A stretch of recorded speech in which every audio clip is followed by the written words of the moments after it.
सब बहन भाइयों को जय मसीह की।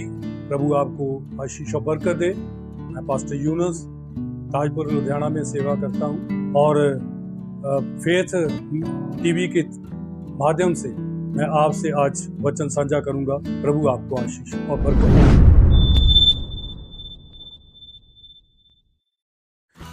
आज का जो हमारा विषय है वो 7 वीक ऑफ डैनियल पर है, 70 सप्ताह डैनियल के।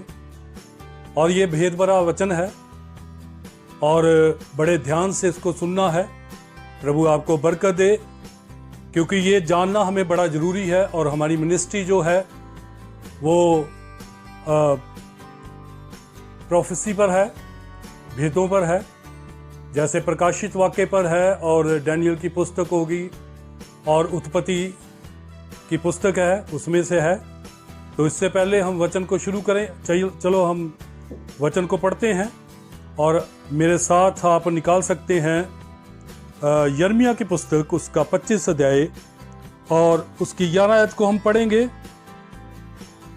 सारी जातियों का ये देश उजड़ ही उजड़ होगा और ये सब जातियां 70 वर्ष तक बेबीलोन के राजा के अधीन रहेंगी। प्रभु आपको बरकत दे। पढ़ेंगे वचन पर। और मैं बताना चाहता हूं कि जब हम आज्ञा परमेश्वर की तोड़ते हैं तो परमेश्वर हमें सजा देता है, चाहे वो पहले की बात है चाहे अब की बात है। क्योंकि जब हम उसकी विधियों पर नहीं चलते, उसकी आज्ञाओं को तोड़ देते हैं, तो परमेश्वर हमें सजा देता है। इसी प्रकार से इजरायलियों ने भी यही काम किया। उन्होंने परमेश्वर की विधियों को तोड़ दिया, उसको माना नहीं, और जो व्यवस्था मूसा ने दी थी उसको नहीं माना। और परमेश्वर ने अपने नबी यिर्मयाह के द्वारा यह भविष्यवाणी की कि मैं इस देश को 70 वर्ष की बाबल की गुलामी में भेज दूंगा। और प्रभु ने ऐसा ही किया। नबूकदनेस्सर राजा को इजराइल पर चढ़ाई की और वो उनको गुलाम करके अपने देश में ले गया। और समय बीतता गया और वहां एक डैनियल नाम का एक नबी था जो परमेश्वर के साथ सदा ही वफादार रहता था। और एक दिन क्या हुआ कि गुलामी के दिनों में उसने यिर्मयाह की पुस्तक को पढ़ा, जिसमें यह लिखा था कि तुम्हारे लोगों के लिए 70 साल की गुलामी है।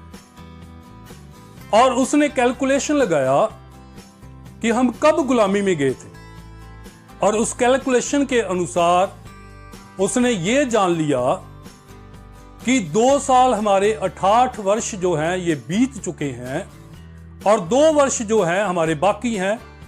वो प्रभु के सामने गिरा और उसने उपवास रखा, प्रार्थना की और प्रभु के सामने गिरकर उसने अपने गुनाहों का, अपने लोगों के गुनाहों का अंगीकार किया कि हे प्रभु परमेश्वर, हमने तेरी विधियों को नहीं माना और हमने तेरे हुक्मों को तोड़ दिया, इसलिए तू हमारे ऊपर अब कृपा कर। तो जब वो प्रार्थना कर ही रहा था तो देखो जिब्राइल फरिश्ता उसके पास आता है। यह डैनियल की पुस्तक में है, 9 अध्याय में है। और अगर आप पढ़ना चाहते हो तो नोट कर सकते हो। ये 9 अध्याय की 25 आयत से शुरू होता है और वहां पर लिखा हुआ है कि जब डैनियल प्रार्थना कर रहा था तो शाम के समय, कुर्बानी के समय, बाइबल में लिखा हुआ है कि कुर्बानी के समय, क्योंकि हम जानते हैं कि भेंट का समय जो है वो शाम के समय होता है। और जब भेंट का समय हुआ तो फरिश्ते ने, जिब्राइल ने डैनियल को छू लिया और उसको कहा कि मैं परमेश्वर की इच्छा से, जब तू प्रार्थना में बैठा ही था तो मैं परमेश्वर से आज्ञा पाकर और बड़ी तीव्रता से, तेजी से मैं तेरे पास भेजा गया हूं और मैं तेरे को ये भेद को बताता हूं कि तेरे लोगों के लिए और तेरी कौम के लिए 70 सप्ताह ठहराए गए हैं। ये बाइबल में लिखा हुआ है कि तेरे लोगों के लिए 70 सप्ताह ठहराए गए हैं और 7 सप्ताह बीतने पर, क्योंकि इज़राइल को फिर से बसाने की, फिर से उसको उसकी मरम्मत करने की, हैकल को बनाने की आज्ञा निकली थी। और ये आज्ञा जो है 538 बीसी में, 538 बीसी में कायरस राजा ने ये आज्ञा निकाली थी कि हैकल को फिर से बनाया जाए, जो एजरा पुस्तक की किताब, एजरा की किताब उसका पहला अध्याय है, उसमें पाया जाता है।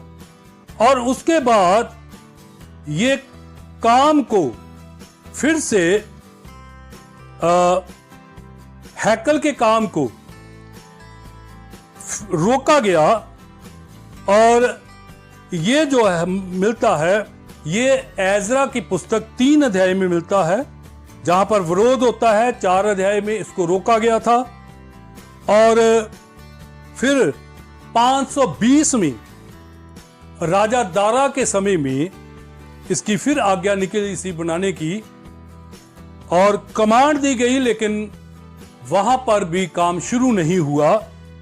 और उसके बाद राजा असुरस, जो अर्थ नक्षत्र है, जो एस्तर रानी का बेटा था, और उसने 456 में फिर से कमांड दी कि हैकल को और यरूशलेम की दीवारों को बनाया जाए, यरूशलेम की फिर से मरम्मत की जाए।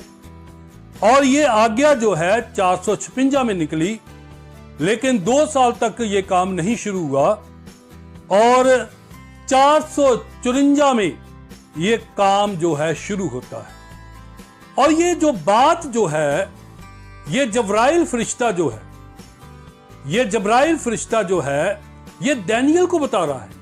कहता तेरे लोगों के लिए 70 सप्ताह ठहराए गए हैं। अब मैं आपको पहले ही बता दूं कि 1 सप्ताह 7 साल के बराबर है। 1 सप्ताह 7 साल के बराबर है। और लिखा है कि यरूशलेम से फिर से बसाए जाने से अभिषिक्त पुरुष तक 7 सप्ताह बीतेंगे। यानी कि जब यरूशलेम को फिर से बनाया गया, फिर से उसी की उसारी हुई, और उस समय से लेकर यीशु मसीह की पैदाइश तक, यीशु मसीह के इस धरती पर शरीर लेकर आने तक 7 सप्ताह बीत गए थे। और 7 सप्ताह बीतने पर देखिए यहां पर लिखा है 7 सप्ताह बीत गए। 70 सप्ताह का समय था और 7 सप्ताह बीत जाते हैं। और उसके बाद लिखा है कि 62 सप्ताह बीतने पर अभिषिक्त पुरुष काटा जाएगा। अब हम देख रहे हैं कि अभिषिक्त पुरुष कौन है? प्रभु यीशु मसीह। अभिषिक्त पुरुष जो है काटा जाएगा, वहां काटा जाना लिखा है, यानी कि क्रूसिफिकेशन होगी उसकी। और 62 सप्ताह बीतने पर अभिषिक्त पुरुष काटा जाएगा, यानी कि यीशु मसीह की क्रूसिफिकेशन होगी। यानी कहने का मतलब है कि मैं आपको पीछे लेकर जाना चाहता हूं। जैसे जब यकूब जो है वो बुजुर्ग हो गया और उसका बेटा जो है यूसुफ जो है उससे आशीष लेने के लिए अपने दोनों बच्चों को लेकर जाता है, एप्रम और मनश्शे को, और बड़े बेटे को उसकी दाहिनी तरफ और छोटे बेटे को उसकी बाईं तरफ खड़ा कर देता है। लेकिन क्या होता है कि जब वो आशीष देने लगता है तो उसके हाथ जो हैं वो क्रॉस हो जाते हैं, यानी कि दाहिना हाथ जो है वो छोटे बेटे एप्रन पर चला जाता है और बायां हाथ जो है मनश्शे पर आ जाता है। और इसी प्रकार से जो यहूदियों पर दाहिना हाथ था, क्योंकि बाइबल में लिखा हुआ है कि यहूदी जो है इज़राइल मेरा पलौठा है। परमेश्वर ने कहा कि इज़राइल मेरा पलौठा है, लेकिन अब क्या हुआ कि उसका दाहिना हाथ जो है वो छोटे बेटे पर आ गया। अब छोटा बेटा कौन है यह जानने की जरूरत है। छोटा बेटा जो है ये गैर कौमे हैं। अब क्रूस आ गया। जब क्रूस पर यीशु मसीह को चढ़ाया गया तो वहां पर यहूदियों का कृपा का समय खत्म हो जाता है। जो यहूदियों पर परमेश्वर यहोवा कृपा करता था वो समय खत्म हो गया, क्योंकि क्रूसिफिकेशन होगी, क्रॉस हो गया। हाथ जो है उसका दाहिना हाथ जो बरकत देने वाला हाथ था वो गैर कौमों पर आ गया। अब जब गैर कौमों पर उसका हाथ आ गया तो वहां पर 62 और 7 69 सप्ताह हो जाते हैं और एक सप्ताह बाकी है। अब इस 69 सप्ताह में 69 सप्ताह जो है वो इजरायलियों के हो चुके हैं, लेकिन परमेश्वर ने दानियल से वादा किया था कि तेरे लोगों के लिए 70 सप्ताह ठहराए गए हैं। अब यहूदियों के लिए तो 70 सप्ताह ठहराए गए हैं, लेकिन 69 सप्ताह बीत चुके हैं यहूदियों के, एक सप्ताह उनका अभी भी बाकी है और उनका अभी समय कृपा का समय रुका हुआ है, क्योंकि परमेश्वर ने इज़राइल को कृपा का समय उनका खत्म कर दिया है, क्योंकि उसका दाहिना हाथ गैर कौमों पर है, गैर कौमें हम हैं और आज कृपा का समय हमारे पास है। आज परमेश्वर ने हमारे ऊपर कृपा की है और आज ये समय है कि हम तौबा करें और परमेश्वर के साथ जुड़ जाएं, क्योंकि यहां पर लिखा है कि अंत के समय में जब उनका 70वां सप्ताह जो है उनको फिर से दिया जाएगा, उससे पहले दुल्हन उठाई जाएगी। जैसे प्रकाशित वाक्य में 6 अध्याय में मोरों का जिक्र आता है और हम चौथी मोर में रह रहे हैं। चौथी मोर में रह रहे हैं क्योंकि जब चौथी मोर का समय खत्म हो जाएगा और 5वीं मोर जो है वो इज़राइल के लिए है और 5वीं मोर जब शुरू होगी तो लिखा है कि वहां पर जो प्रधान है एंटी क्राइस्ट, जिसको मसीह विरोधी कहा गया है, वो इज़राइल के साथ एक सप्ताह का आयद बांधेगा, यानी कि उनके साथ आयद बांधेगा और उस आयद में उनको कहेगा कि तुम अपनी हैकल में जाकर कुर्बानियां चढ़ा सकते हो, अपने मसीह को मान सकते हो, तुम्हें पूरी आजादी है। और उसके बीच में उन्होंने यानी कि कुर्बानियां चढ़ानी शुरू कर दी। लेकिन दानियल 25 से, जब दानियल 9 की 25 से आगे को हम पढ़ते हैं तो वहां पर लिखा है कि जब 3.5 साल यानी कि आधा सप्ताह बीतने पर, मैंने पहले बताया है कि एक सप्ताह 7 सालों का है और लिखा है कि आधा सप्ताह बीतने पर वो जो प्रधान है, जो एंटी क्राइस्ट है, वो अपने आयद को तोड़ लेगा। जो उनके साथ आयद किया गया है, जो कॉवेनेंट किया गया है इज़राइल के साथ, उसको तोड़ देगा और उसके बाद वो हैकल में आप खड़ा होकर और अपने आप को मसीह कहेगा और ये 5वीं मोर और 6वीं मोर के अधीन होगा, क्योंकि 6वीं मोर आधे सप्ताह के बाद शुरू हो जाएगी, क्योंकि 3.5 साल जो है वो एलिया और मूसा की सेवकाई जो है वो इज़राइल में है और उसकी इज़राइल की इनकी सेवकाई के बीच में इज़राइल के 144,000 लोग बचेंगे और एक गोत्र का 44,000 लोग बचेंगे और ये 12 गोत्रों में से 1,44,000 जो प्रकाशित वाक्य में लिखा हुआ है ये बचेंगे।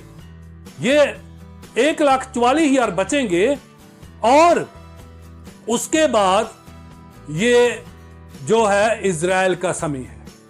तो मेरे जीजो, अगर इजराइल को वो समय लौटाया जाएगा, हम जानते हैं कि इजराइल का समय बहुत जल्दी शुरू होने वाला है, हमारा प्रभु यीशु मसीह जल्दी आने वाला है।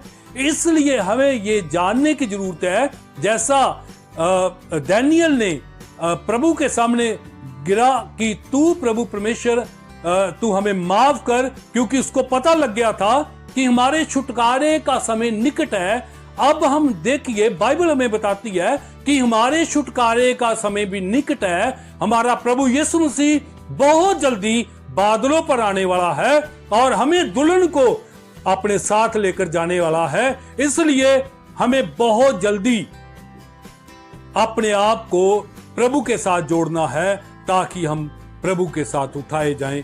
प्रभु आपको इस वचन के द्वारा बहुत सारी आशीष और बरकत दे। आइए हम आज के वचन के लिए प्रार्थना करेंगे। प्रभु परमेश्वर, तेरा धन्यवाद करते हैं इस वचन के लिए जो दानियल के 70 सप्तों के बारे में आपने हमें दिया है। और प्यारे खुदावंद, जो लोग तेरे इस वचन को सुने उनको तू आशीष और बरकत देना, अपना फजल सब पर रखना, ताकि प्रभु परमेश्वर खुदावंद अंत के दिनों में, क्योंकि हमारी मिनिस्ट्री जो है अंत के दिनों की है, कि अंत के दिनों में क्या होगा, जब अंत के दिनों में प्रभु परमेश्वर तू बहुत जल्दी प्रभु परमेश्वर अपनी दुल्हन को लेने आने वाला है। इसलिए होने दे प्रभु जी, हम अपने आप को तैयार कर सकें। जिन तेरे बच्चों ने इन वचनों को सुना है उनको आशीष और बरकत देना और हमें अपनी सेवकाई के लिए और इस्तेमाल करना। तेरा धन्यवाद करते हैं। ये दुआ सब प्रभु यीशु मसीह के नाम से मांगते हैं, आमीन।